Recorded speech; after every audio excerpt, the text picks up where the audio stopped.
Үзэгчдийнхээ орой Монголын айлтгаж цагийн хүрд мэдээллийн хөтөлбөрийг мягмар гарагийн дугаараар эхэлье. Эдүгээс 27 жилийн тэртээ буюу 1992 оны 1-р сарын 13-нд ардын хурлаас Монгол улсын ардчилсан шинэ үндсэн хуулийг хэлэлцэн баталсан. Харин өнөөдөр буюу 2-р сарын 2019 оны 2-р сарын 12-ны өдөр Монгол улсын үндсэн хуулийг улс орон даяараа дагаж мөрдөж эхэлсэн түүхэн өдөр тохиож байгаа юм а.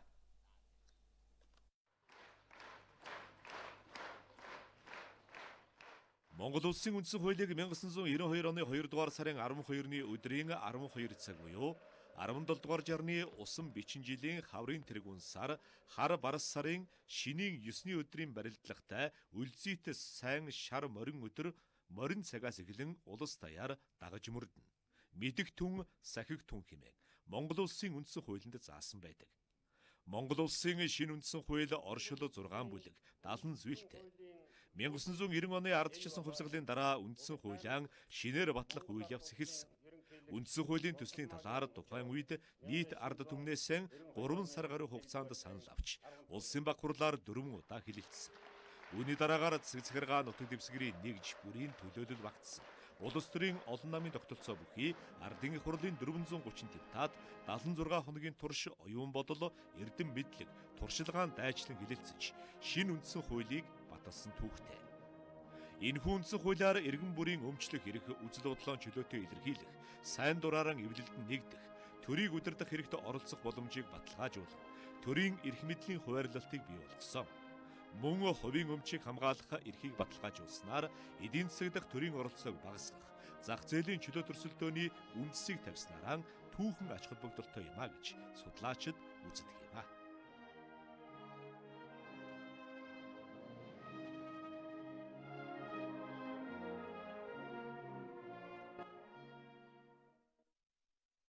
Улсын хурлын байнгын хороодоос энэ жил хамгийн түрүүнд өргөдлийн байнгын хороо намрын ээлжид чуулганы хугацаанд хийсэн ажлаа олон нийтэд тайлагналаа.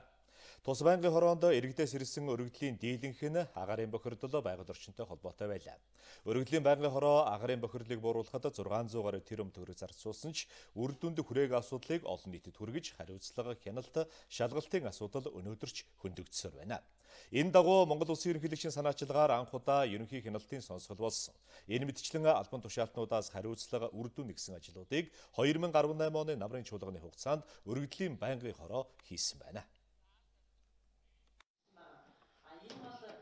Сүүлийн 10 жил агаарын бохирдлыг бууруулна гэж яриад улсын төсөв гаднаас зээл тусламж авсан ч өнөөдөр бид утаатайгаа сууж байна. Өөрөөр хэлбэл агаарын бохирдлыг бууруулахад зарцуулсан хөрөнгө үр дүнгээ өгч чадаагүй өнөөдрийн бидний амьсгалж байгаа агаар баталж байна.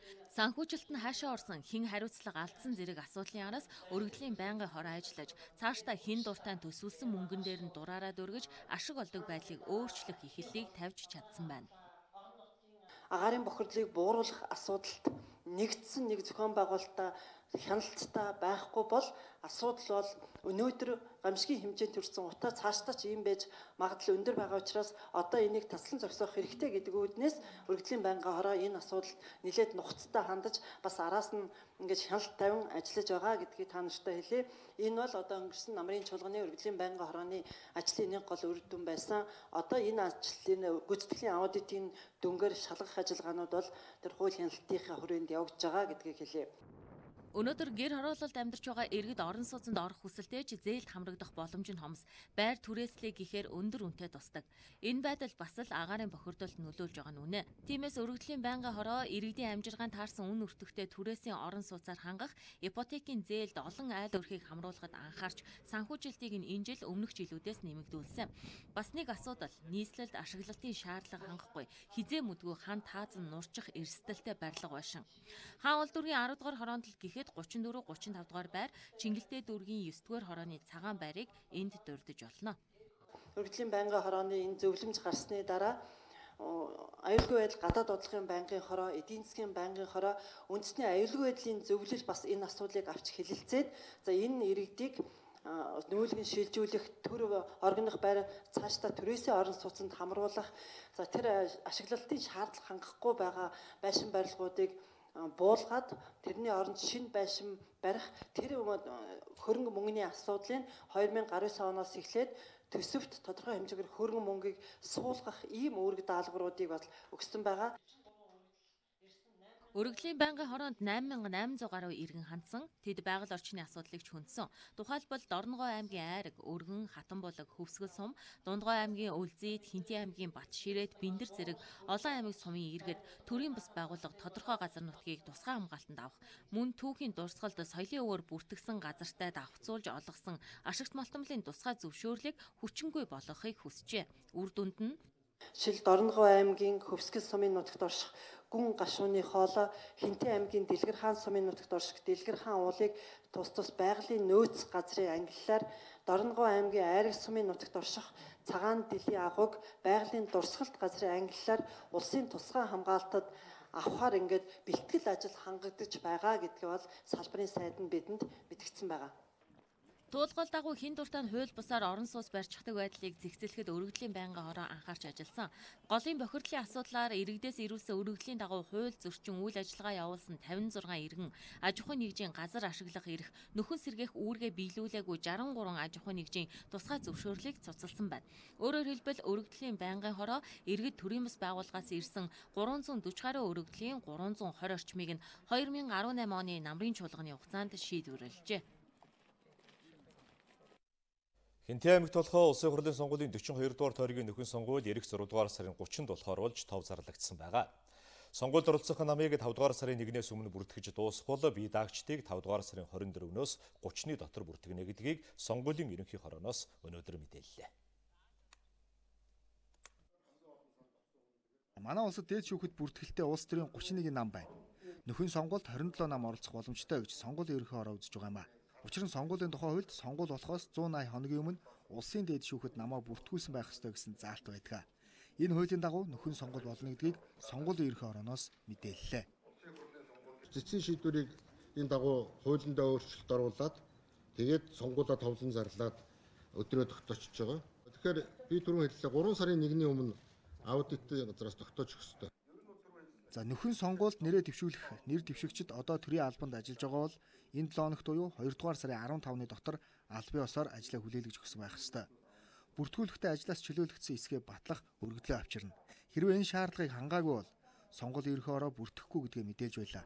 Түүнчлэн нөхөн сонгуулийг зохион байгуулахад нийт 287 сая төгрөг зарцуулахаар төлөвлөж байна. Нэр дэвшигчийн болон сонгуульд оролцож байгаа намын сонгуулийн зардлын дээд хэмжээг бол аудитын газраас тогтоож өгөх ёстой. Энэ 120 хоног гэдэг нь бол 3 сарын 1-ний наан бол тогтоож өгөх ёстой байгаа. За ингээд энэс цааш бол цаг хугацааны хуваарьт орсон хуваарийн дагуу бол ажил өрнөх нь ойлгомжтой. За Хинтээ аймгийн улсын хурлын сонгуулийн 42 дугаар тойрогт 17 мянган гаруй иргэн байна. 2016 оны улсын хурлын сонгуулийн эрц тухайн тойрогт 80 гаруй хувьтай байсан. Нөхөн сонгуулийн үеэрч мөн иргэд идэвхтэй саналаа өгнө гэдэгт эргэлзэхгүй байгаагаа сонгуулийн ерөнхий хорооноос мэдээлж байлаа.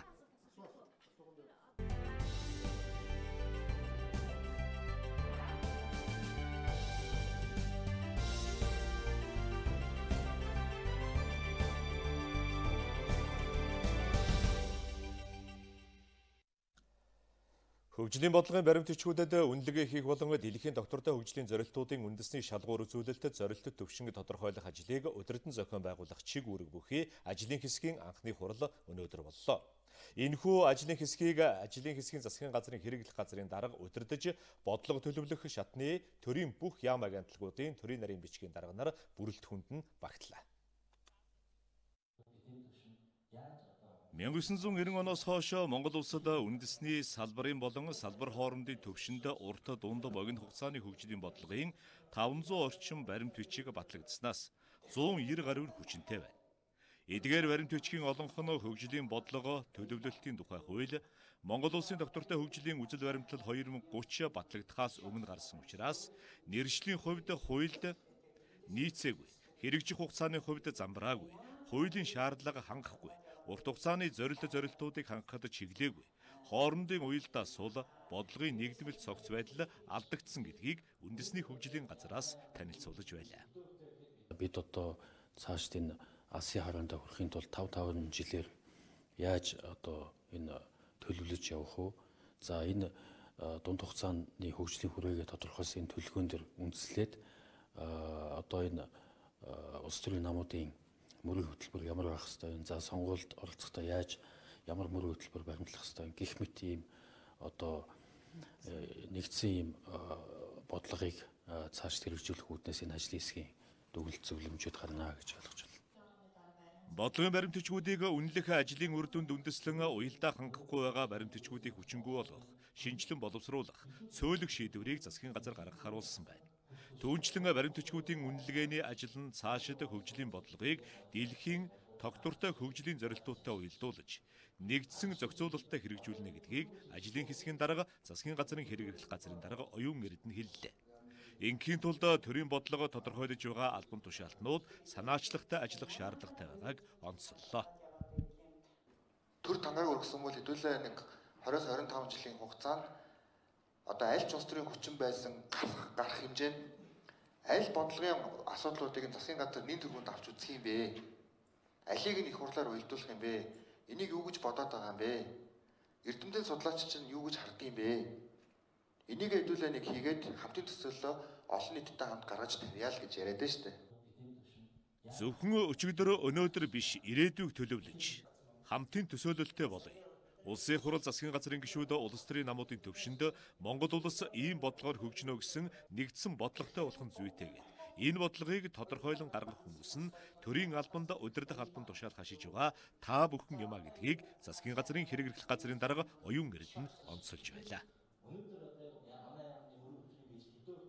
5 толгой уурхайн үр ашгийг дээшлүүлэхийн тулд дэвшилтэд технологиудыг нэвтрүүлж эрдэмтэн судлаачдын эрдэм шинжилгээний нээлт бүтээл судалгааны ажлыг компанийн үйл ажиллагаанд нутагшуулахаар Эрдэнэс 5 толгой инновац үйлдвэрлэл зөвлөгөөн өнөөдөр боллоо. Улс эх орны хөгжлийг 4 жилээр бус 20-25 жилээр төлөвлөх, эдийн засгаа олон толгууртай болгох, дундаж давхаргаа 70-аас дээш хувьд хүрэхэд эрдэмтэн судлаач эдийн засагчдын оролцоо чухал гэсэн үгээр өнөөдрийн зөвлөгөөнийг нээж байлаа. Мэдээжийн хэрэг үүний тулд монголчууд бид өнөөдөр олборлож байгаа шахвагдах нөөц үн цэнтэй байлгах нь нэгдүгээр зорилт болоод байгаамаа. Тиймээс өнөөдрийн зөвлөгөөний үеэр эрдэмтэд нүүрснээс шатдаг хий, моторын түлш, био түлш, утаагүй түлш гарган авахаас гадна эко технологи нэвтрүүлэх, уурхайн ажилтнуудын эрүүл мэндийг хамгаалах сэдвт илтгэлүүдийг хэлэлцүүлсэн юм. Монгол орнд их байдаг энэ хөрөн нүүрсийг ашиглаад хий гаргаж авах. Нийлэг хийгээрээ бол эрчим хүч гарган авч болно. Химийн аж үйлдвэрийг хөгжүүлж болно. Манайх улс бол бас суур химийн аж үйлдвэр байхгүй учраас бол манай бусад одоо үйлдвэрлэж байгаа бүтээгдэхүүн гэдэг юм уу бусад бүх юм бол өрсөлдөх шатлал муутай байгаа. Дотооддоо түн шатхуунаа үйлдвэрлэхэд бас нүүрсэн дээр суурилсан үйлдвэрийг хөгжүүлэх. Ийм одоо үндсэн 3 гол чиглэлээр бол нүүрсээ одоо бүрэн нүүрсээ боловсруулах юм бол Монгол улс хөгжих болцоотой гэж ингэж харж ярьж байна. Инновац эцсийн бүтээгдэхүүн болох нэмийн үртэг шингэх гэдэг бол манай компани болон бизнес эцсийн том зорилго мөн. Энэ зорилгын хүрээнд бол бид өдөр тутам өөрсдийнхөө хөрөнгө оруулалт болон энэ үйл ажиллагааг чиглүүлж ажиллаж байгаа. Энэ техникийн үндэслэлийн хүрээнд ч гэсэн нүүрс баяжуулах үйлдвэрийн хугацаа, за төмөр зам, авто зам, за цайдлагын хим технологийн үйлдвэр, усан хангамжийн асуудлыг бол өндөр түвшинд авч үзсэн. Энэ судалгааны ажлууд бол одоо хүртэл үргэлжлээд явж байгаа. Эрдэнэс 5 толгой компани Монголын эрдэмтдийн үндэсний зөвлөлтөд хамтран ажиллах санамж жижиг байгуулж цаашид Монгол эрдэмтдийн судалгааны ажлыг уул уурхайн салбарын хөгжилд ашиглахаар боллоо. Мөн сүүлийн үед Эрдэнэс 5 толгой компанийн 1072 хувьцааны ногдол ашгийг хуваарлах асуудал дээр иргэд 2 өөр байр суурьтай байгаа юм. Ногдол ашигын хувьд бол нэгдүгээр шууд одоо бэлэн мөнгө хэлбэрээр ногдол ашиг өгөх. За хоёрдугаар иргэдээс сандууд ирж байгаа. Үүнийг илүү нэмэн өртөг шингээсэн одоо инновац тал дээр ч юм уу те эсвэл одоо илүү эдийн засгийн тэргүүлэх чиглэл тал дээр бидний хувьд одоо ногдол ашиг одоо хандивлаж болох уу гэдэг. Тэгэхээр энийг бол одоо бас энэчнээс шийдэл гаргаж бас засгийн газар дээр комисс байгуулж ажиллах нь зүйтэй гэж бас үзэж байна. Өнөөдрийн зөвлөгөөнд ногдол ашиг олгох ажлаа эрчимжүүлэх, 5 толгойн цахилгаан станц баяжуулах үйлдвэрийн барилгын ажлыг эхлүүлэх, гашуун сухатын төмөр замын ажлыг дуусгах, хол замд нүүрс тээвэрлэх жолооч нарын ажил амьдрал, эрүүл мэндийн асуудлыг шийдвэрлэх зэрэг олон асуудлыг хэлэлцлээ. Тэгэхээр энэ боломж нь бас манай Эрдэнэс 5 Уул уурхай хүндлэлдвэрийн сайд Сумья озороо бүгд найрамдах энэтхэг улсын шин диалийг хотноо болж байгаа Петротек газрын тос байгалийнхын олон улсын чуулга уулзалтанд оролцож байгаа юм а. Энэ үеэр тэрээр тус улсын ерөнхий сайд Нарендра Модид бараалглаа. Мөн энэтхэг улсын газрын тос байгалийнхын сайд Дармендра Прадхан, гадаад хэргийн яамны төрийн нарийн бичгийн дарга Вижи Такур, Эксим банкны төлөөллүүдтэй тус уулзсан байна. Тус улсын 1 тэрбум долларын хөнгөлөлттэй зээлийн хүрээнд байгуулагдаж байгаа газрын тос боловсруулах үйлдвэр барих төслийн менежментийн зөвлөхийг сонгох тендерийг хоёр улсын хооронд байгуулсан зээлийн ерөнхий хэлэлцээрийн дагуу бүгд найрамдах нэгтгэх улсын Эксим банкнаас урьдчилан сонгож шалгаруулалт зохион байгуулсан. Энэ тендерт шалгарсан Engineers India Limited компани манай улсад төлөөлөгчийн газраа нээн ажиллуулахар болсон байна. Тиймээс уулуурхайн сайдын энэ удаагийн айлчлалын хүрээнд Монгол газрын тос боловсруулах үйлдвэр төрийн өмчт компани болон бүгд найрамдах нэгтгэх улсын Engineers India Limited компани хооронд хамтран ажиллах тухай санамж бичиг байгуулсан байна. Манай улс элэг бүтэн Монгол хөтөлбөрийн хүрээнд 2020 он гэхэд хүн амын дундах элэгний вирусын халдварын дархалтыг дасан зогсоох зорилгыг дэвшүүлсэн. Энэ ажлыг олон улсын байгууллагууд ч дэмжиж байгаа юм. Өнөөдөр эрүүл мэндийн сайд Саран гэрэл дэлхийн эрүүл мэндийн байгууллагын төлөөллүүдийг хүлээн авч уулзсан байна. Дэлхийн эрүүл мэндийн байгууллагын Монгол дахь суурин төлөөлөгч Сергей Диордица, тус байгууллагын номхон далайн баруун бүсийн тархвар зүйчил Лини Вилли, хепатитын асуудлаар хамтын ажиллагааны дарга Бенжамин Ковинаар элэг бүтэн Монгол үндэсний хөтөлбөрийн хэрэгжилт мэдээллийн санг баяжуулах чиглэлээр дэмжлэг үзүүлэхээр иржээ. Өнгөрсөн 2018 онд эрүүл мэндийн яам шийдвэр гаргаж дэлхийн эрүүл мэндийн байгууллагаас чанарын хяналтын ээлдээс авч БЦ вирусын халдвар илрүүлэх онцлогуудыг чанарын хяналтанд хамруулж илрүүлэх шинжилгээний чанарт ахиц гаргаж ажилласан байна. Дэлхийн эрүүл мэндийн байгууллага Монгол улсын засгийн газрын энэ одоо авч хэрэгжүүлж байгаа үндэсний хөтөлбөрийг маш өндрөөр үнэлж байгаа. За дэлхийн одоо жишг орн гэж дэлхийн нийтэд зарласан байгаа. 2017 оноос эхлэн С вирусын халдвар илрүүлэх вирусын идэвхжил тодорхойлох шинжилгээний үнийг 100%, эрүүл мэндийн даатгалын сангаас нэг хайрцаг эмэнд 210 мянган төгрөгийн хөнгөлөлт үзүүлж байсан. Харин 2018 онд Б вирусын халдвар илрүүлэх ачаалал тоолох шинжилгээний үн төлбөрийг эрүүл мэндийн даатгалаас 100%, вирусын эмчилгээний эмийн дүнг эрүүл мэндийн даатгалаас 60% хөнгөлөлттэйгээр даах шийдвэр гаргасан. Энэ шийдвэр нь элэгний Б вирусын халдварыг хүн амын дунд эрт илрүүлж хяналтанд авах боломжийг илүү нээлттэй болгож байна. За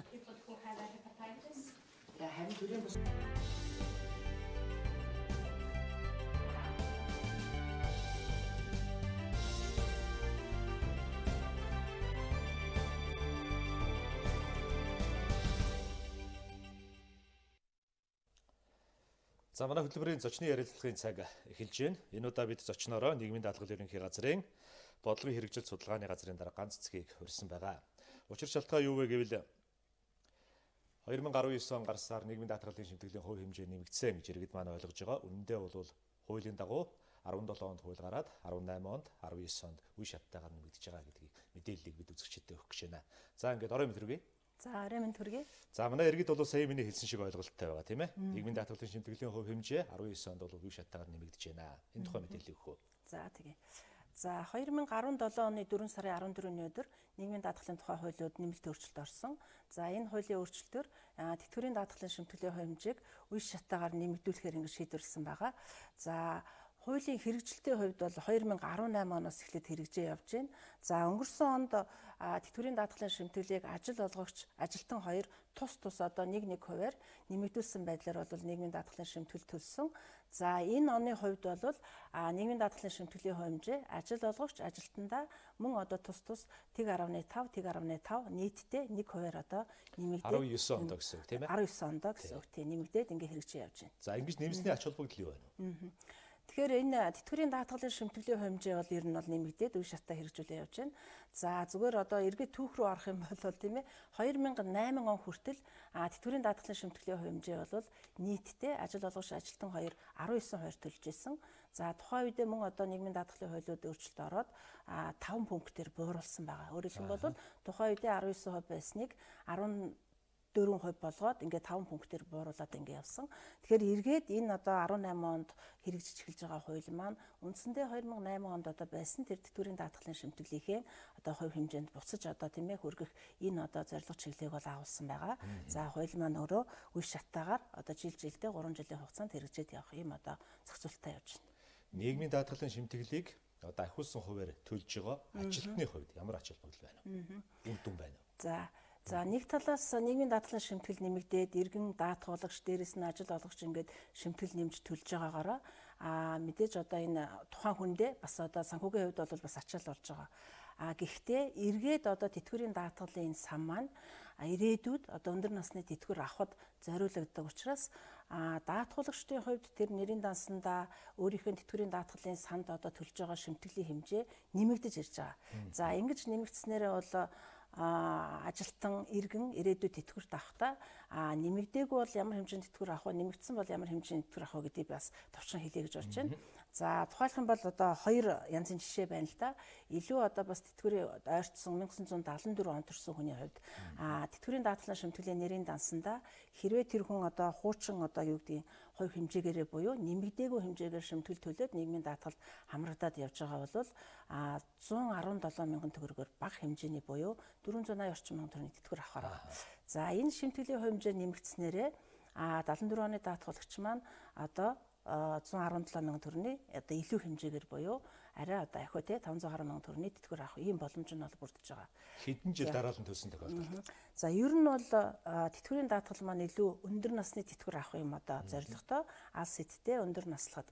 Тэгэхээр одоо манад Монгол улсад тэтгэврийн нас бол 65 нас байгаа. Одоо тий хуульчилсан боловч энэ насыг бас ингээд жил бүр 3 сараар нэмэгдүүлээ 65 хүрэхээр байгаа.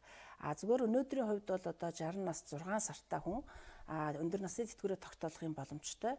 Тэгэхээр энэ хүмүүсийн хувьд бол 25 жилээс доошгүй хугацаанд одоо шимтгэлээ төлөө явах юм бол одоо нэрийн данснасаа залин суурилсан гэдэг юм уу тэр аргаараа тэтгэврээ бодуулаад авах юм одоо боломжтой. Тийм учраас 60 оноос хойш төрсэн хүний хувьд 180 сараас доошгүй хугацаанд буюу 15 жил шимтгэл төлсөн тохиолдолд эргээд тэтгэврийн даатгалын сангаас тэтгэвэр авна гэж ингэж ойлгож байна. Нэмэгдүүлсэн шимтгэл маань улсын төсөвт орж ийн үү эсвэл бидний ирээдүйд хадгалагдаж чадж байна. Тэгэхээр ер нь бол нийгмийн даатгалын одоо бие даасан сан байгаа шүү дээ. Нийгмийн даатгал тэр дундаа тэтгэврийн даатгал маань өөрөө нийгмийн даатгал дотор хамгийн одоо үндсэн гол одоо сангийн даатгалын төрөл байж байгаа. Тэгэхээр энэ тэтгэврийн даатгалын шимтгэлийн хувь хэмжээ нэмэгдэж ингэж төлөгдснөөрөө тухайн тэтгэврийн даатгалын санд одоо тэр хүний ажил олгогчийн төлсөн шимтгэл орж ийна гэсэн. Өөрөөр хэлбэл нийгмийн даатгалын тэр дундаа тэтгэврийн даатгалын сан бүрдээ явж байна. За эргээд энэ тэтгэврийн даатгалын сангаас одоо Монгол улсын хэмжээнд 410 мянган хүн тэтгэвэр авч байна. За эндээс 310 мянган хүн нь бол өндөр насны тэтгэвэр аваад ингэ явж байгаа. Тийм учраас энэ сангийн зориултын хувьд бол зөвхөн тэтгэвэр тогтоож тэтгэвэр одоо иргэдийн тэтгэврийг одоо олоход зарцуулагдаа явдаг. Тэтгэврийн сан бол тодорхой хэмжээгээр нэмэгдэж байна тийм ээ. Жилд ямар хэмжээгээр нэмэгдэх вэ? За шимтгэлийн хувь хэмжээ нэмэгдснээр зүгээр энэ оны хувьд 70.5 тэрбум төгрөгийн орлого бол шинээр нэмэгдэж одоо өөрөөр хэлбэл нэмж орж байгаа шимтгэлийн хэмжээтэй холбоотой. За энэ ингээд сард байгаад үзэх юм бол сардаа нэг 5.4 тэрбум төгрөгийг бол тэтгэврийн даатгалын санд нэмж орж байна гэсэн үг. За энэ хэмжээгээрээ нөгөө 60 оноос хойш төрсэн даатгуулагчдын нэрийн дансан дах орлого бол 5.4 тэрбум төгрөгөөр одоо нэмэгдээд бүртгэгдээ явж байна гэж ингэж ойлгож байна. Төгсгөлд нь тэтгэврийн шимтгэлийн шинжилгээний бодлого байгаа. 2030 он хүртэл гэж үлдэх тийм ээ. За үүнийг жоохон дэлгэрүүл тайлбарлах уу? За ер нь бол алс хиттэй одоо иргэд маань ямар тэтгэвэр авах вэ те? Тэтгэврийн сан одоо яаж бүрдгөө? Ирээдүйд одоо тэтгэвэр авчдын тоо өсөж байгаатай холбоотой. Дээрэс нь одоо Монгол улс бас энэ дундаж наслалт нэмэгдэж байна. За иргэдийн маань одоо тэтгэвэр авах тэр дундаж хугацаа уртсаж байна. Өөрөөр хэлбэл 60 наснд хүрээ 55 наснд хүрч тэтгэврийн эрхийн харилцаа үүснээс хойш амьдрах хугацаа бас уртсаад байна тий. Энэ одоо нөхцөл байдлуудыг нэмэгдээд байна тий. Тэгэхээр энэ одоо нөхцөл байдлуудыг бас үндэслээд 2015 онд төрөөс тэтгэврийн шинжилгээний бодлогыг болоод баталсан байгаа. За шинжилгээний бодлогын хувьд бол 2030 он хүртэл баримтлах. Тэгэхээр энэ одоо бодлогын баримт бичигд бас энэ тэтгэврийн шинжилгээний хүрээнд ялангуяа одоо тэтгэврийн даатгалын сангийн тэр тогтвортой байдал тийм ээ найдвартай байдлыг хангах. За иргэд маань олон одоо санхүүгийн хүүсвэрээс тэтгэвэр авах боломж өөрөлдөө олон давхар тэтгэврийн тогтолцоог одоо нэвтрүүлэх. За өнөөдөр нийгмийн даатгалын бас гадна байгаа энэ малчид хуурай хөдөлмөрчдийн тэтгэврийн даатгалын одоо тусгайлсан тийм одоо бодлогын чиг бодлогыг одоо баримтлах тийм ийм одоо үндсэн чиглэлүүд бол тусгагдсан байгаа. Тэгэхээр энэний хүрээнд бас мэдээж одоо бодлогыг одоо хэрэгжүүлэхийн тулд холбогдох хууль эрх зүйн орчин бол зайлшгүй шаардлагатай. Тийм учраас нийгмийн даатгалын одоо багц соёлын шинжилэл одоо хийх юм ажлын хэсэг бас манай хөтөлбөр нийгмийн хамгааллын яам дээр бол ажиллаж байна. Тэгээ энэ дээр бол мэдээж энэ хуулиудын хүрээнд тэтгэврийн даатгалын сангийн хууль бол чухал байр суурийг бол эзлээ явж байгаа. Яг өнөөдрийн байдлаар одоо нийгмийн даатгалын шимтгэлд хичнээн хэмжээний хүн хамрагддаг юм бэ иргэд. Тэгэхээр нийгмийн даатгалын хувьд бол албан журмын даатгал, сайн дурын даатгал гэсэн хоёр хэлбэртэй байгаа. За аж ахуй нэгж байгууллага, иргэнтэй, хөдөлмөрийн гэрээ, ажил гүйцэтгэх гэрээ, хөлсөөр ажиллах гэрээ гэдэг ийм одоо гэрээнүүдийн дагуу ажиллаж байгаа иргэн маань албан журмаар даатгуулна. Тэгэхээр Монгол улсын хувьд бол 2018 оны жилийн эцсийн одоо мэдээгээр бид нэр 45 мянган ажил олгогчид ажиллаж байгаа 910 мянган иргэнийг албан журмын даатгуулаа ингэ явж байна. За сайн дурын даатгалын хувьд бол 194 мянган иргэн одоо хамрагдсан. Ингээд нийт дүнгээрээ сая 112 мянган хүн нийгмийн даатгалд хамрагдаж нийгмийн даатгалын үйлчилгээ хүртэж байна. За баярлалаа. За зочны ярилцлагын цагаар нийгмийн даатгалын ерөнхий газрын бодлогын хэрэгжилт судалгааны газрын дарга ганц зэгтээ бид ярилцлаа.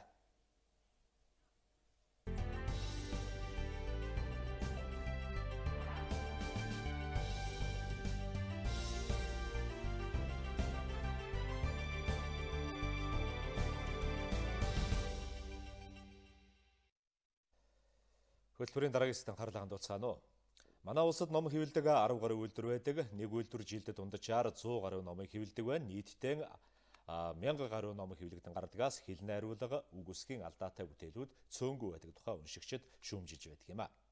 Энэ алдааг хавтасных нь гаднаас мэдэх боломжгүй учраас уншигчид маань хохирч үлддэг байна. Өөрөөр хэлбэл номын чанар чансаа агуулгын хяналтыг бид зохиогч хэвлэгчдээс нэхэх цаг болсныг уншигчид сануулж байна.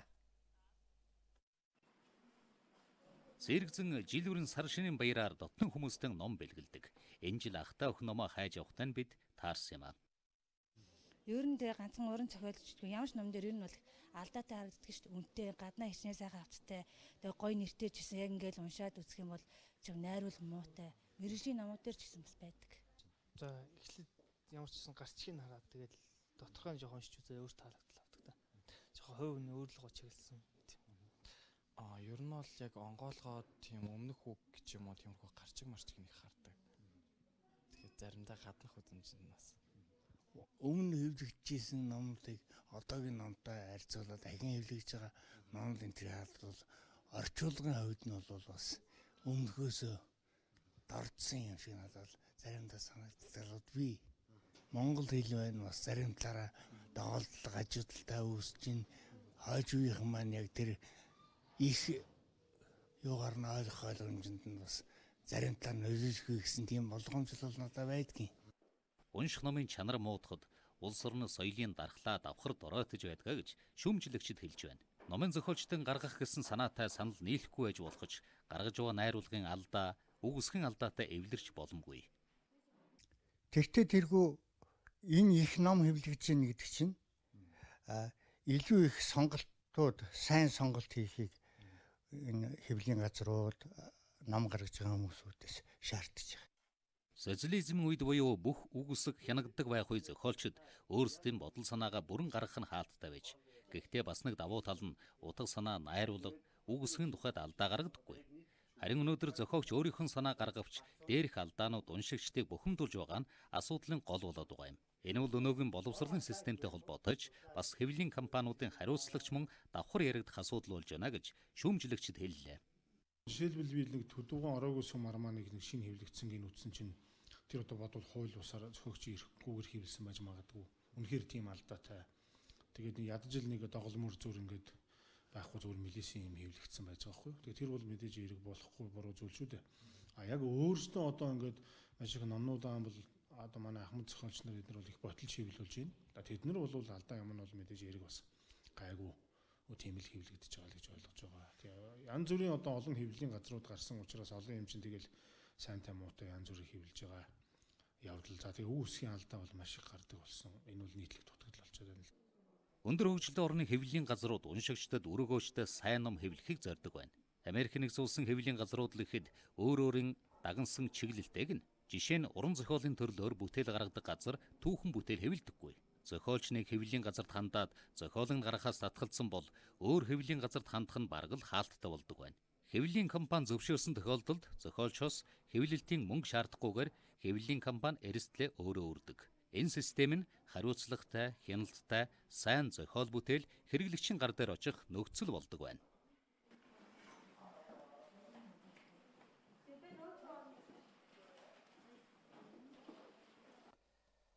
Өнөөдөр бид боловсролын буландаа сурагчдын өдрөмжүүлэх төвтэй холбоотой мэдээллүүдийг онцолж байна. Эцэг эхчүүд ажил хийхин тулд өдрөмжүүлэхийг сонгодог хэдий ч хүүхдийн өгч байгаа тухайн төвүүдэд шаардлага хяналт тавих хуулийн этгээд байхгүй байгаа нь эрсдлийг дагуулсаар байна. Бид өнөөдөр эрэлт хэрэг байна уу, эрсдэл хэр өндөр байгааг харахаар нөхцөл байдлыг тодруулсан. Боловсролын булан хүрэхээр инх сайхан ажиллаж байна. Орой өдрийг инх сайхан. Орой минь.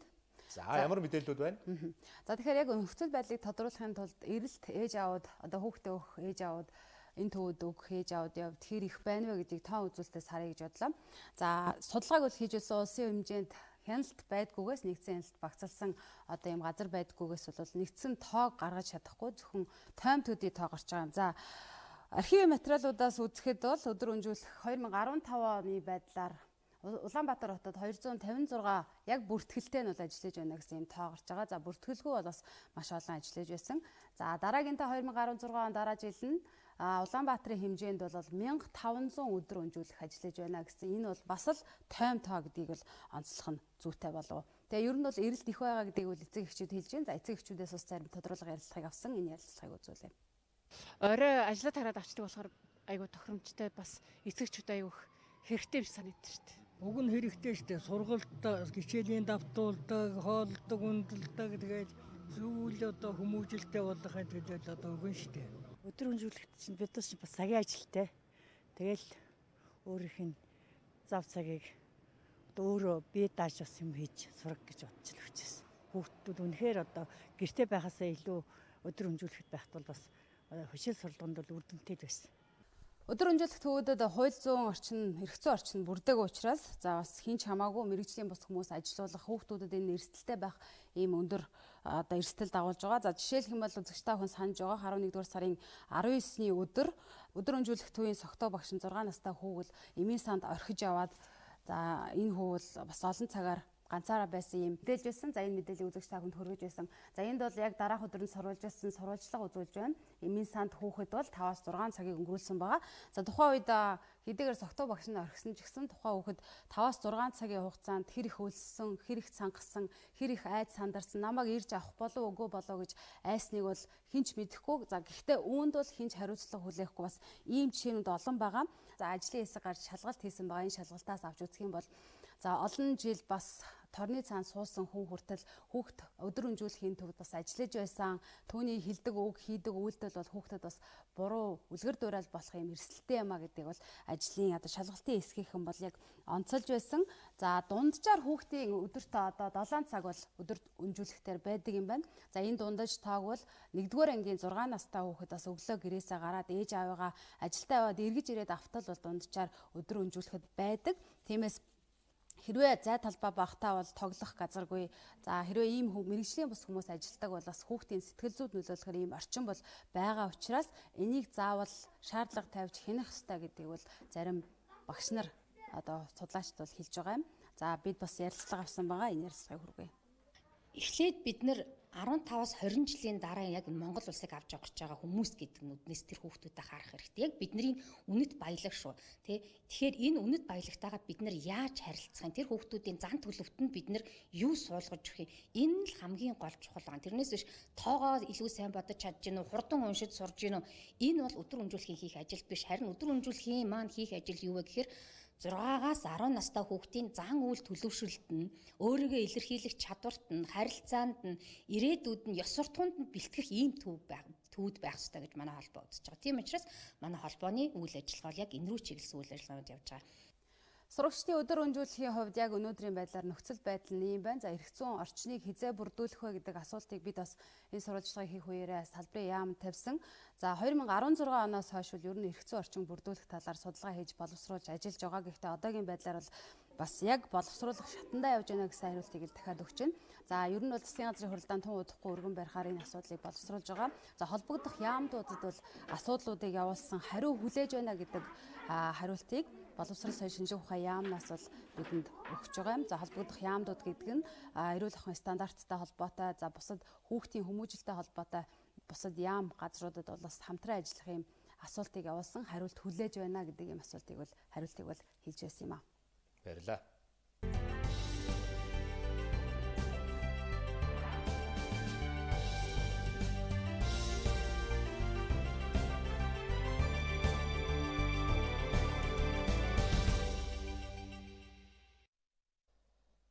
Үндэсний брендийг хөгжүүлж байгаа бизнес эрхлэгчдэд зориулан Улаанбаатар хотын банк зээлийн шинэ бүтээгдэхүүнийг зах зээлд нэвтрүүлж эхэллээ. Тодорхойлбол бизнес эрхлэгчид оюуны өмчөөр баталгаажсан барааны тэмдгэн барьцаалан маш бага хүүтэй бизнесийн зээлийг авах боломжтой болж байна. Барааны тэмдэгт барьцаалсан зээл нь хоёр сонголттой. Эхнийх нь тухайн иргэний хөгжүүлж байгаа үндэсний брэнд зах зээлд өргөн цар хүрээтэй болж танигдсан бол тухайн барааны тэмдэгтээ барьцаалан зээл авах нөхцөл бүрдэх юм. Хоёр дахь сонголт нь үндэсний брэндийг хөгжүүлэх гэж байгаа гарааны бизнес эрхлэгч бол тус банкнаас зээл аваад эхлүүлэх боломжийг олгож байна.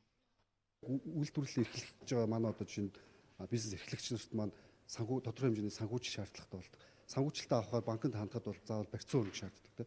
Тэгэхээр бид одоо энэхүү оюуны өмчийг бид одоо үнэлээд боломж олгоод одоо бизнес эрхлэгч нартаа барааны тэмдэгтийг зөвхөн барьцаалаад зээл олох боломжийг бол бүрдүүлж өгч байгаараа маш давуу талтай бүтээгдэхүүн болсон гэж харж байгаа. Үндэсний одоо брендийг дэмжиж, үндэсний үйлдвэрлэлийг дэмжиж гэсэн авраатайгаар бол 20 жил байгаа өгтөж бол энэхүү ажлыг бол эхлүүлсэн байж байгаа. Иргэдэд энэхүү боломжийг нээж өгснөөр эртдэр үеэс уламжлагдсан ирсэн үндэсний өв соёлын бүтээлүүдэн дэлхийн зах зээлд таниулахад түлхэц болно гэж тус банкныхан хэлж байна. Энэ өвөл ихэнх нутгаар цас багтай байлаа. Зарим нутагта малын ундны цас байхгүй дулаан өвөл боллоо. Гэхдээ энэ тийм ч таатай зүйл биш гэдгийг малчид хэлж байна. Учир нь хавар уртуулж хуурайшил их байх магадлалтай байгаа нь тэдний санааг зоож байгаа юм а. За өвлийн адаг сар шовторч хаврын тэргүүн сар гарч байхад зарим нутагт намар шиг хар бараан нүдэнд тусах засгүй байна. Тиймээс малчид бэлчээр сэлгэж хол нүүж чадахгүй малынхаа усанд уягдаж нэг газар олуулаа өвлчих болжээ. Энэ нь хаврын үйлрэлт халтай. Учир нь олон малын хөлөөр бэлчээр талхагдаж мал төлөх үед хур өвсгүй болно. Гэтэл засгүй газар хурчиг байхгүй, ногоо орохгүй хавар сундаг. Тиймээс хүнс үдэ аж ахуйн хөнгөн үйлдвэрийн яамнаас засгүй байгаа нутагт усчлуулах ажлыг эхлүүлж байна. За яг өнөөдрийн байдлаар аваад үзэх юм бол ялангуяа бол говийн болон одоо тал хэрийн бүсийн аймагуудад за ер нь бол энэ цас одоо ороогүй багтаа байгаатай холбоотойгоор ер нь энэ мал усаар дутагдах явдал бол нэлээд одоо хөндрөх тийм ээ төлөвлөдөг. Цаашдаа одоо яг энэ чигээр одоо цас бага ороод тийм ээ ордон цас бага ороод 2 сартаа 3 сартаа байх юм бол ер нь хавартаа бол бас салхи шуурга нэлээд шорон шуургатай байх юм төлөв байдал бол ажиглагдгаар байна л да. За цагаан гарын нөхцөл байдал өөрчлөгдөж байгааг сүүлийн хэдэн жилийн жишээнээс харж болох юм. Тухайлбал төв болон зүүн аймагуудад малын ундгүй бараан өвөл болж байгаа бол баруун аймагуудад эсрэгээр Увс ховд аймгийн зарим нутагт намар эрт зас орж малын бэлчээр дарагдсан. Сар шинийн өдрүүдэд зас нэмж орсон байдлыг уламд ордуулжээ. 16 сумаас нэг 13 орчим суманд хавар одоо уртсаад ирвэл бас нэлээд хөндөж магадгүй. Тийм учраас бид бас урьдчилсан байдлаар одоо аймгийн нөөц хичээл явал бас багцлж сумдууд руугаа хөргүүлэх эртнээс одоо малыг бүр муудсны дараа биш арай одоо наан гайгүй байгаа үед нь бас тордоод онд мэнд оруулахын төлөө бас хичээж чармааж ажиллаж байна. За хүнс үдэ аж ахуйн хөнгөн үйлдвэрийн яамнаас өвлийн бэлтгэл ажлыг 90 орчим хувьтай хангасан гэсэн мэдээлэл өгч бай. Гэхдээ энэ тоонд бид хууртж болохгүй. Цаг уярах болоогүй. За мөн өвлийн бэлтгэлийг чанартай хийсэн үү гэдгийг байгаль удахгүй дүгнэнэ. Жишээ нь 3 өдөр засаар шуурч малаа бэлчээрт гаргах чадахгүй төрвөл охирол амсахгүй гарах малчин цөөхөн байна. Үүнийг хөдөө аж ахуйн их сургуулийн багш нарын хийсэн судалгаанаас харж болох юм а. Говьолтой аймгийн Жаргалан сумын бүрэн багийн завхан голыг тойрон нүүдэлдэг малчин өрхүүд гол үерсний улмаас сууршиж чадахгүй болсон байна. Хөхөө өвлөөр хашаа хороо бууцсанд нь ус үерлэж айлууд ойролцоох сайранд гэрээ барьж нэг гэрт байрлаж байна. Малчид утсаар төв суурин газар руу холбоо ирсэн хэдий ч сумын удирдлагууд дээрээс тодорхой шийдвэр ирсний дагуу арга хэмжээ авна гэж тусламж үзүүлэхээс таатгалзжээ. Энэ тухай манай сурвалжлагчид тус сумын малчид утсаар мэдээлэл өгсөн байна. Өвлийн хүйтэнд хээлтэй мал хол явж чадахгүй тул малчдын өвлжөө хашаа хороо амбаар сав сүйдэх аюултай байгааг мэдээлж байна. Малчдын мэдээлж байгаагаар таашрын усан цахилгаан станц ажиллаж эхэлснээс шалтгаалж гол ийхүү хальж үерлэх болсон байна. Одоогоор 3 айл усанд автаад байна. Сар шинийн баяр болон томоохон тахилга тайллагын үеэр уул овоо түүний ойр орчмын газар хамгийн ихээр бохирддог. Учир нь иргэд уул овоонд мөргөх зан үйлийг нарийн мэддэггүйгээсээ болж уул усыг инхүү бохирдуулдаг байна. Энэ бол нийслэлийн төвд шахуу байдаг тасганы овоо. Сар шинийн баяраар цай сүүний дээж, тавгийн боов, ууц шүүсээ овоондоо өргөснийг та харж байна. Монголчууд 13 дугаар зууны үеэс нутаг орныхоо сүрлэг өндөр уулс, өргөн гол мөрөн, онцгой сонин тогтцтой хад модонд сүсэглэн өргөсөөр ирсэн. Гэхдээ таны харж байгаа шиг эдээ ундаага овоолждаггүй, харин ихэвчлэн мод чулуу болон байгалийн гаралтай зүйлээр тахил өргөдөг байсныг судлаачид хэлж байна. Хоол хүнс, архины шил, хог хаяглаа овоолдог энэ ёсон чухам хизээнээс гарч ирэв. Орчин цагт одоо бидний үйлдэл байгаа шиг магадгүй цагаан сарын шинийн нэгний өглөө нар харж байгаа гэдэг өндөр уулан дээр гараад тэнд одоо овоо хангагийн тэр чигтэн сүү асгаач байт юм уу цацаад ингэдэггүй байж л те. Овоондоо гарч хямраа сэргээгээд тэгээд одоо гэрийнхэн байдаг юм уу бурхан шүтээндээ өргөсөн тахилынхаа дээжээс өчүүхэн төдий дээж төдий аваачж өргөөд тэгээд одоо босод гიშгэн нь бол үр хүүхдүүд өвөө МҮОНРТ аав ээжтэй байдаг юм босдод ингэж түгээлэг хишиг болгож ингэж одоо дээдэлж тактикл байсан байна. Эдээ ундаагаач дээдэлдэг байж харин бас байгаль дэлхийгээс дээдэлдэг байж. Овоонд инхүү эдээ шүүс эд агуурс өргөдөг болсноор өөр нэг сөрөг хандлага гарч ирсэн нь нэгнийгээ давах гэсэн мөчөөрхөл. Халбах сүү дусааж их дэлхийгээ хайрладаг нэгэн байхад литрээр сүү цацалж тогоогоор нь тос овоолох баярхал нийгэмд үзэгдэх болжээ. Дээр нь тавьсан юмыг авахч байд юм уу хамаагүй юм овоолж хаях энэ төр байна. Одоо энэ ялангуяа хог бортог хайж байна. За тэгэл одоо хөл гарна итэрлээ гээл одоо тэр гипс одоо тэр таяг маяга хүртэл ингэж хайж архины шилийг хайж байгаа. Энэ энэ төр бол их мухай ёс. Зүггүй их тэр овоо бурханчилждэг гэж амтай шүтэн болгож сахиустай юм. Байхад чинь тэн дээр чинь хогоо аваач хаяад байдаг. Одоо жишээ нь одоо энэ Скотер аймгийн Алтай овооны тэр сайхан овондор 90 хэмэл эсэргээс нь тэр ууланд очлоо. Тэгсэн чинь 2013 онд очих чинь зуны 7 сард очихтал овондор ингээд тойрол ингээд хатал овонд тэр чигээр өмхий хангалж байна. Хүмүүс бие биеэ даган туйшрахгүйгээр ёс заншлаа сайтар судалж, өр хүүхдүүдтэй багаас нь зааж өгөх хэрэгтэй гэж учир мэдэх их сурвалжууд хэлж байлаа. Байгаль дэлхийг хайрлаж, дээдлэн хүндэтгэх нь гэдэг бол буртагтуулж булингур туулахын нэр биш. Голын усанд сүд усаадаггүй Монгол ёс бүү алдагдаасаа гэж ахмадууд хэлж байна. Одоо үзэгчдийн анхаарлыг олон улсын үйл амьдралын мэдээнд хандуулж байна. Мэдээллийг хүргэхээр тоомч цогтоо студид бэлэн болсон байна. За орой мэцгтээ. Орой мэндүргий. За та үзэгч та бүхэндээ өнөөдөр дэлхийд дахинд болон олон улсад өрнөсөн анхаарал татсан мэдээлэлээс хүргэе. За Их Британий ерөнхий сайд Тереза Мэй өнөөдөр парламентод үгэлэхдээ гишүүдээс Европын холбоотой Брекситээр их яриа хэлцээнд цаг хугацаа өгөхийг, за ядаж 1-2 хоногийн хугацаа өгөхийг хүсэх гэж байна. За ингэснээр хатагтай Мэй Брюсселээр Брекситийн асуудлаарх тохиролцооны агуулгыг өөрчлүүлж чадна гэдэгт найдаж байгаа болтой юм. За Британийн бараг бүхэл сонин хэвлэл өчигдрөөс эхлэн энэ талаар шуугиж байна. За Daily Telegraph сонин энэ талаар бичгтээ Мэй парламентод үгэлэхдээ Их Британи улс Европын холбооноос өргөх тусгаарсны дараа Европын галийн холбооны нэг хэсэг болж үлдэх боломжийг үүсгэх ёстой. За стэгвэс парламентын гишүүд засгийн газраас Европын холбоотой байгуулах тохиролцоог хизээж дэмжихгүй гэжээ. За Британийн парламент Европын холбоотой хийх тохиролцоог энэ сарын 14-нд хэлцгээр товлсон. Гэхдээ Guardian сонины тодруулж байгаагаар хатагтай Мэй энэ хугацааг 27 хүртэл сунгана гэдэгт найдаж байгаа болтой юм. За тэгвэл Financial Times сонин Британийн сайдны танхимын зарим гишүүд хатагтай Мэйг санал хураалтыг санаатай хойшлуулж байгааж сэжиглэж байна хэмээн бичиж байх юм аа. За гишүүдийн үзэж байгаагаар ерөнхий сайдын төлөвлөгөө санал хураалтыг Их Британи улс Европын холбооноос гарах 3 дугаар сарын 29-нд тулгах. За ингэх тохиолдолд парламентын гишүүдэд ердөө хоёрхан зам үлдэнэ. За тохиролцоог байгаагаар нэг бол дэмжих, эсвэл Их Британи улс Европын холбооноос ямар ч тохиролцоогүй хатуу нөхцлөөр гарах гэдгээс өөр сонголт байхгүй болж байгаамаа. За ингэхдээ Британийн бүх сонин хэвлэлүүд Европын холбооны байр суурь огт өөрчлөхгүй байгаад анхаарал хандуулж байна. Европын холбооны байр суурь өөрчлөгдөхгүй. Европын холбоо 585 хуудас бүхий баримт бичгийг дахин шинээр хэлцэхийг огт хүсэхгүй байна. Ийм цаг завч байхгүй гэж Брекситийн асуудлаар яриа хэлцээ хийж байгаа Европын холбооны гол төлөөлөгч болох Мишель Барньегийн мэдгдлээс иш татж байгаамаа.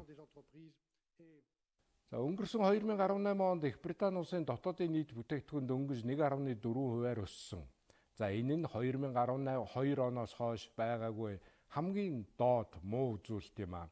За тэгвэл Английн төв банкны урьдчилсан таамгаар энэ онд эдийн засгийн өсөлт улам бүр удаашрах юм байна. Их Британи улс 2019 оны 3 дугаар сарын сүүлээр Европын холбооны бүрэлдэхүүнээс гарах гэж байгаач Брексит улс орны эдийн засагт сөргөөр нөлөөлж эхлээд байна. Ялангуяа Европын холбооноос гарах үйл явц хэрхэн өргөнөх тал дээр ард иргэд гэлтгүй бизнес ихний хүрээнийхэн дунд маш их хэрэгэлзээ байгаа нь улс орны эдийн засгийн нөхцөл байдалд сөргөөр нөлөөлж эхэллээ. За эдийн засгийн бүх салбарт арилжаа 8-ны үйл явц удаашарч тэр байтугай барилгын, аж үйлдвэрлэлийн, үйлчилгээний салбарт нөлөөлөд эхэлсэн байна. Хөрөнгө оруулалт өнгөрсөн оны улирал тутамд бууж иржээ. За хамгийн сүүлд ийм нөхцөл байдал нэгдсэн вант улсад 2008 оны санхүүгийн хямралын үеэр ажиглагдж байсан байдаг. За Английн төв банк 2019 онд эдийн засгийн өсөлт 1.7% хүрнэ гэж найдаж байсан бол энэ найдлага талаар болж чүвэ 1.2% хүрнэ гэж байна. За Английн төв банкны тэргүүн Марк Карнийн хэлснээр Британийн эдийн засаг Европын холбооноос ямар нэг зохицуулалтгүй тодруулах юм бол тохиролцоогүйгээр гарахад бэлэн бус байгаа юм байна. Өөрийнх нь энэ сарын 27-оос 28-нд Хануу хотноо бүгд найрамд гарсан Солонгос ард улсын удирдагч Ким Жон Унтай хийх ээлжид дээд хэмжээний уулзалт өмнөхтэй адил амжилттай болно гэдэгт Америкийн нэгдсэн улсын ерөнхийлөгч Трамп найдаж байна. За Америкийн удирдагч сая Техас мужийн Эль Пасо хотод болсон цуглаан дээр үгэлэхдээ ийхүү мэдгдсэн байна. Би Вьетнам явна. За энэ сарын 27-оос 28-нд Ханоо хотноо ээлжид дээд хэмжээний уулзалтаа хийн. Энэ уулзалт өмнөхтэй адил амжилттай болно гэдэгт би найдаж байна гэж Трамп хэлсэн байх юм аа. Америкийн нэгдсэн улсын умард солонгосын асуудал эргэлсэн тусгай төлөөлөгч Стивен Бигэн Пхеньянд бүгд найрамд гарсан Солонгос ард улсын төрийн зөвлөлийн тусгай төлөөлөгч Ким Хёк Чольтой уулзсны дүнд хоёр удирдагчийн ээлжид уулзалтыг Ханоо хотноо хийхээр тохирсон юм аа. За дэлхийн улс орнууд, за тэр дотор Солонгосын ойгийн зохицуулалтад оролцож байгаа улс орнууд Трамп, Ким Жон Ун нарын ээлжид уулзалт болохыг талархан хүлээн авч байна. За Хятадын гадаад хэргийн орлогч сайд Күн Сюанью сая Москва хотноо Оросын гадаад хэргийн орлогч сайд Игорь Маргуловтой уулзаж Америк болон умард солонгосын удирдагчдын ээлжид уулзалт амжилтад хүрнэ гэдэгт найдаж байгаагаа илэрхийлсэн юм аа. Солонгосын ойгийн нөхцөл байдал харилцан ярилцах чиглэлд үргэлжлэж байгаад бид талархаж байна. Хятад, Оросын холбооны улс хоёр бүгд найрамд гарсан Солонгос ард улс болон Америкийн нэгдсэн улс орон хооронд байгаа санал зорилтооныг арилгах тал дээр хүч чармайл тавьж байгааг нааштай үнэлж дүгнэж байгаа. Вашингтон, Пхеньян хоёр цаашид хинхийнийхээ ашиг сонирхлыг тооцсон улам ойртож ээлжид дээд хэмжээний уулзалт амжилтад хүрнэ гэдэгт найдаж байна гэж Орос, Хятадын сайднаар мэдгдсэн байна. За Трамп, Ким Жон Ун нарын анхны түүхэн уулзалт өнгөрсөн оны 6 дугаар сарын 12-ны өдөр Сингапурт болсон. За уулзалтын дүнд хоёр удирдагч хамтарсан мэдэгдэл гарын үсэг зурж Пхеньян Солонгосын ойгийг цөмийн зэвсгээс ангижруулах үүрэг хүлээсний хариуд Вашингтон аюулгүй байдлын баталгаа өгөхөөр амласан юм аа. За энэ уулзалтын үеэр талууд ямар нэг цаг хугацаа тохироогүй. Зарим нэг тодорхой асуудлыг дараагийн уулзалтаар ярьж тохирохоор болж байсан юм аа. Америкийн нэгдсэн улсын Конгресс дахь бүгд найрамдах жил болон ардсан намынхан хил дээр аюулгүй байдал хангах асуудлаар зарчмын тохиролцоонд хүрч за ингэснээр энэ сарын 15-наас үргэлжлэх байсан холбооны засгийн газрын үйл ажиллагааг дахин зогсоохоос зайлсхийж чадлаа. За Конгрессийн дээд танхимын санхүүжилтийн асуудал эргэсэн хорооны дарга Ричард Шелби энэ тухай мэдээлж байгаамаа. Бид бий болсон нөхцөл байдал асуудлыг улс хууртай хэлэлцэж зарчмын тохиролцоонд хүрлээ гэж Сенат хэлсэн байна. За хууль тогтоогчид яг ямар тохиролцоонд хүрсэн талаарх мэдээллийг дэлгэхээс татгалзаж хуулийн төслийг маргааш зарлан нийтлэнэ гэдгийг л тэмдэглэсэн байна. За өнгөрсөн 1 дугаар сарын 25-нд цагаан ордон болон Конгресс хоёр холбооны засгийн газрын үйл ажиллагааг энэ сарын 15 хүртэл төр сэргээхээр тохиролцож 35 хоног үргэлжилсэн шатдауныг зогсоосон юм аа. За гэвч энэ тохиролцоо 3 хоногийн дараа дуусах гэж байна. За Конгресс дахь бүгд найрамдах жил болон ардсан намынхан Америкийн нэгдсэн улсын Мексиктэй залгаа хилийн хяналтыг бэхжүүлэх тал дээр санал зорилтөөнөө арилгаагүй байгаа цагт засгийн газрын үйл ажиллагаа дахин зогсох аюул байсаар байгаамаа. За үзэгч та бүхэндээ өнөөдөр дэлхийд дахинд болон олон улсад өрнсөн анхаарал татсан мэдээлэлээс хүргэлээ. Одоо үзэгчдийн анхаарлыг спортын мэдээнд хандуулъя. Спортын мэдээллийг спортын сэтгүүлч Сонин Баяр маань хүргэхэд бэлэн болоод байна. За баярлалаа. Үзэгчдэд орой минь төргий. За Сахалин 2019 өвлийн спортын хүүхдийн анх дугаар наадам энэ сарын 7-оос 17-ны өдрүүдэд хүргэлжилнэ. Монгол улсын баг тамирчид энэ удаагийн наадамд 4 спортын төрлөөр 13 тамирчинтай оролцож байгаа. За өнөөдрийн хувьд биатлон болон уулын цанын төрлүүдэд Монголын тамирчид өрсөлдлөө. За ингээд энэ удаагийн наадмыг сурвалжилж байгаа МНБ спорт цугийн сэтгүүлч Ерөөлт болон зураглаач Зол Эрдэнараа ирүүлсэн мэдээллийг өнөөдрийн мэдээний хийхэд та бүхэнд хүргье. Оросын улбооны улсын Сахалин мужийн Южно-Сахалинск хотод даваа гарагт өглөөний 10 цагийн байдлаар Цельсийн 19 хэмээн хүйтэн байлаа. Энэ өдрийн эхний тэмцээн тус хотын аялал жуулчлалын гол төв болсон Большевик уулын Горны Воздух цанын баазад эхэллээ. 800 га талбайтай энэ баазад уулын цан, сноубордын тэмцээнүүд болж байгаа юм а. Уулын цаны тэмцээнд Монгол улсаа төлөөлөн гал бадрахын тэмүүлэл, Чингисийн хүсэл төгөлдөр, Лувсан очрын мөнх хоригнаар оролцож байна. Тэд өнөөдөр хөвгүүдийн Giant Slalom буюу их туг сүлжих төрөлд оролцлоо. 50 дугаартаа оролцсон тэмүүлэл эхний гараандаа 1 минут 456 секундэд замаа туулсанч хоёр дахь гараандаа замаа дуусгаж чадалгүй тэмцээний өндөрлөвжээ.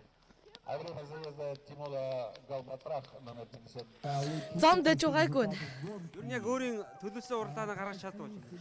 Чадсан. Одоо эхний уралдаанд бас их огцом замаараас өнөөдөр бас арай гайгүй замаар болох шиг болоо шүү. Тэ замаа жоохон багасгаад арай гайгүй зам дээр нүүн тугуудаа тавьсан байна. Тэ арай гайгүй өмнөх гулгаас арай дажгүй баринд орж ирлээ. Өмнө би дандаа Монголынхаа улсын аваргын тэмцээнд ордог байсан. Тэ одоо анх удаага гадаадын тэмцээнд орж байна. Тэмцээний бэлтгэлээ хаана гасан? Хотод Sky Sport-аар гасан байгаа. За тэгээд телевиз үзэж байгаа найз нөхөд аав ээжтэй хандаж юу гэж хэлмээр? За тэгээ бүгдэнд нь энэ өдрийн мэндийг хүргэе. Тэгээд дараагийн өдрүүд тэгээд энэ Сахалины тэмцээнийг монголчууд бүгдээр үзээрэй гэж хэлье. Энэ өдөр зам дээр гарсан мөнх хоригдол 2 гулгалтын нийлбэр дүнгээр 31-р байрт орсон бол хүсэл төгөлдөр эхний гараандаа баг зэрэг гэмтэж тэмцээний өндөрлөвлөө. Уулын санчтын тэмцээн өндөрлөх болоогүй энэ баасан гарагт болох слалом төрөлд тэмүүлэл уралдах юм а. Биатлоны төв зохицолборт хөвгүүдийн 10 км-ийн уралдаан болж Монгол улсын тамирчин инх хотын инх сайхан уралдлаа. Тэрээр босоо хэвтэй байдлаас тус бүр 10 сум буудаж 8 онсон байна. Улмаар нийлбэр дүн 30 минут 14 секундын амжилтаар 27 дугаар байр эзэллээ. За тэгэхээр инх сайхан өнөөдрийн уралдаан ямар болов? Өнөөдөр уралдаан яваагаар бол гайг байсан. Тэгээ буудлагалж байгаа. Буудлаган дээр сайн явахгүй. Буудлага дээр баг зэрэг сандар уу юу болов? Эхний өдрийн тэмцээнд бас нэг баг зэрэг яарад буучих шиг болсон. Өнөөдөр яв. Өнөөдрөөс өөрөөсөө л боллоо л да. Диоптер гохоо сайн анзаарсангүй. Бас жоохон яаралтай буучлаа. Замдаа ер нь бол энэ тассан байсан шүү. Тассан. Өчигдөр хүртэл бас бэлтгэл хийсэн. Яваар үед бол гайг өөр явсан гэж бодчих. За шинэ үед бас Швейцар улсад 21 хоногийн хугацаанд бэлтгэл хийсэн тийм ээ. Энэ удаагийн тэмцээнд ер нь бэлтгэл хэрэг.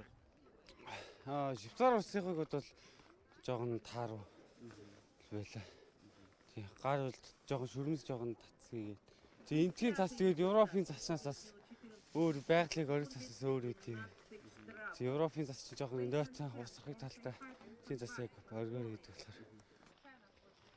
Хөвгүүдийн 10 км-ийн уралдаанд Оросын улбооны улсын тамирчин Виктор Молчанов төрүүлсэн юм а.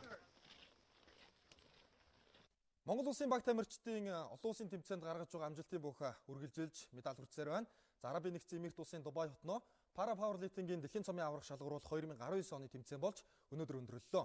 Монгол улсын гавьяа тамирчин инх хоёрын содон бэлжээ энэ удаагийн тэмцээнд Монгол улсаа төлөөлөн амжилттай оролцож 4 дахь удаага дэлхийн цомын эзэн боллоо. Арабын нэгдсэн эмирт улсын Дубай хотод энэ сарын 7-оос 12-ны өдрүүдэд пара пауэрлифтингийн дэлхийн цомын аврах шалгаруулах тэмцээн болж өндөрлөлөө. Энэхүү тэмцээнд оролцсон Монгол улсын гавьяа тамирчин инх хоёрын содон бэлжээ. Хэвтэй шахалтын 107 кг-ийн алтан медаль хүртэлээ. Тэрээр 240 кг-ыг шахаж жингийнхээ аврагуулсан байна. Рио 2016 Паралимпийн наадмын хүрд медальд, дэлхийн аваргын мөнгө медальд, Азийн наадмын аварга, Аз тивийн аварга содон бэлжээ.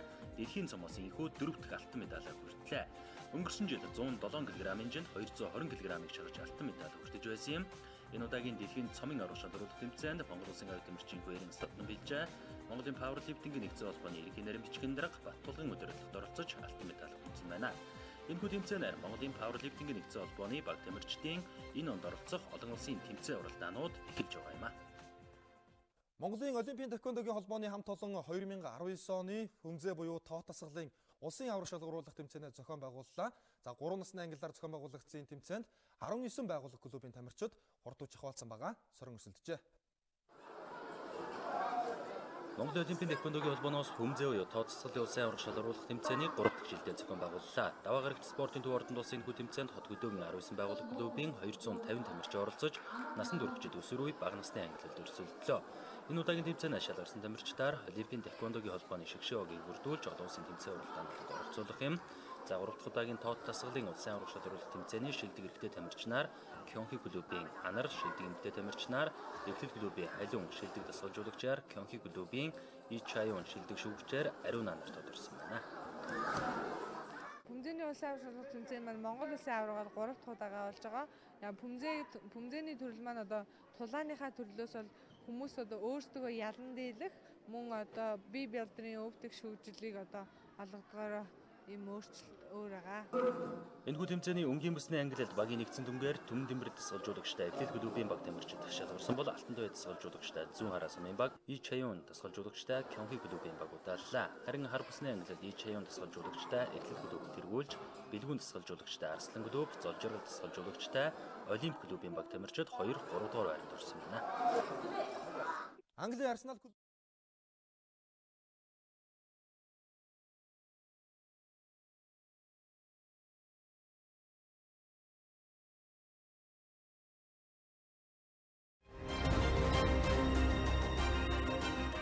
Монголын мэдээ телевиз даваагаас баасан гарагт өдөр бүр 11-ээс 14 цагийн хооронд мэдээллийн шууд хөтөлбөрөөр хүргэж байна. Монголын мэдээг DD-шийн 7, Sky Media-гийн 11, Univision-ийн 13, Сансарын 3, MNBC кабелийн 41 дэх сувгаас хүлээн авч үзээрэй. Олон улсад томоохон бүтээн байгуулалт шилдэг бүтээгдэхүүн хөгжүүлэлтийн санхүүжилтийг хөрөнгөний зах зээлээс босгодог жишг байдаг. Монголын хөрөнгөний зах зээлч бас сүүлийн жилүүдэд эрчимтэй хөгжиж байгаа. Хөрөнгөний зах зээлийн талаар илүү дэлгэрэнгүй мэдээллийг шин тутам эдийн засгийн МЮОНРТ-ийн бүрдүүлэх болно. Дотоодын банкны салбарт одоогийн байдлаар 10 гаруй арилжааны банк үйл ажиллагаа явуулж байна. Энэ салбар санхүүгийн зах зээлийн нийт активын 95%-ыг дангаар эзэлж байгаа юм а.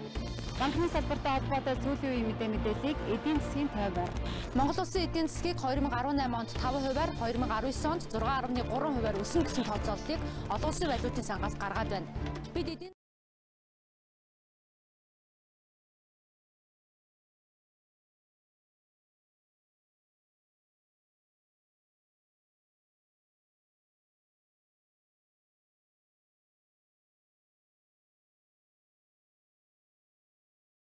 Баярлалаа. Одоо цагаагаар мэдээнд анхаарлаа хандуулцгаана. Бүлгийн шөндөө 23 хэмхүүйтэн өдөртөө 13 хэмхүүйтэн, Улаангомд шөндөө 39 хэмхүүйтэн өдөртөө 28 хэмхүүйтэн. Ховдод шөндөө 28 хэмхүүйтэн өдөртөө 20 хэмхүүйтэн. Алтай шөндөө 25 хэмхүүйтэн өдөртөө 17 хэмхүүйтэн. Улаастад шөндөө 29 хэмхүүйтэн өдөртөө 19 хэмхүүйтэн. Тосон сэнгэл шөндөө 40 хэмхүүйтэн өдөртөө 29 хэмхүүйтэн. Баян хонгор шөндөө 28 хэмхүүйтэн өдөртөө 16 хэмхүүйтэн. Мөрөнд шөндөө 29 хэмхүүйтэн өдөртөө 16 хэмхүүйтэн. Хатгалд шөндөө 37 хэмхүүйтэн өдөртөө 19 хэмхүүйтэн байна. Цэцэрлэгт шөндөө 29 хэмхүүйтэн өдөртөө 18 хэмхүүйтэн. Хар хоринд шөндөө 29 хэмхүүйтэн өдөртөө 18 хэмхүүйтэн. Арвайхэр шөндөө 27 хэмхүүйтэн өдөртөө 17 хэмхүүйтэн байна. Булганд шөндөө 33 хэмхүүйтэн өдөртөө 17 хэмхүүйтэн, Дархан шөндөө 30 хэм өдөртөө 17 хэмхүүйтэн. Эрдэнэтэд шөндөө 27 хэмхүүйтэн өдөртөө 14 хэмхүүйтэн. Чойрт шөндөө 29 хэмхүүйтэн өдөртөө 16 хэмхүүйтэн. Сүхбаатарт шөндөө 30 хэмхүүйтэн өдөртөө 16 хэмхүүйтэн. Зүүн хараа шөндөө 30 хэмхүүйтэн өдөртөө 16 хэмхүүйтэн. Суумодод шөндөө 28 хэмхүүйтэн өдөртөө 16 хэмхүүйтэн. Багнуур шөндөө 35 хэмхүүйтэн өдөртөө 16 хэмхүүйтэн. Чингис хотод шөндөө 34 хэмхүүйтэн өдөртөө 14 хэмхүүйтэн. Баруун уртад шөндөө 29 хэмхүүйтэн өдөртөө 13 хэмхүүйтэн. Чойвсонд шөндөө 27 хэм өдөртөө 12 хэмхүүйтэн. Мандалгомд шөндөө 27 хэмхүүйтэн өдөртөө 15 хэмхүүйтэн. Далан задгадад шөндөө 22 хэмхүүйтэн өдөртөө 12 хэмхүүйтэн. Хамбогдод шөндөө 23 хэмхүүйтэн өдөртөө 11 хэмхүүйтэн. Сайн шандад шөндөө 27 хэмхүүйтэн өдөртөө 13 хэмхүүйтэн. Замын үдэд шөндөө 27 хэмхүүйтэн өдөртөө 12 хэмхүүйтэн байна. Нийслэл Улаанбаатар хотод шөндөө 28 хэмхүүйтэн өдөртөө 15 хэмхүүйтэн байна.